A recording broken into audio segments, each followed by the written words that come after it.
انا عايزكم تتخيلوا ان الصينيه اللي قدامكم ديت سعرها 570 جنيه بس، لا وكمان تكفي 5 تنفار اكيل. مبدئيا كده الوجبه اللي قدامكم ديت ارخص وجبه معمول عليها عرض في المكان ده، واسمها وجبة محطة سمك ب 65 جنيه، مكونة من ايه؟ رز وجمبري وفليه وسلطة وطحينة ومعاها عيش. وبعد منها على طول يجي الوجبه الجميله ديت واسمها وجبة مكساوي مقلي للناس اللي بتحب المقلي وكده، رز وفوقيه 4 جمبري مقلي راس وديل، ومعاهم فيليه ومعاهم كفتة.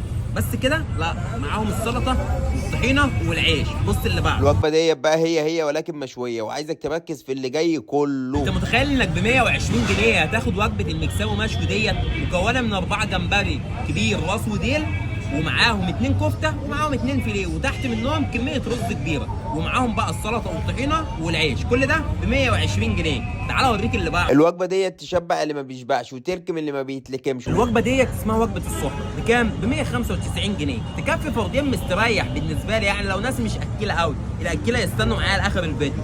الوجبه ديت مكونه من ايه؟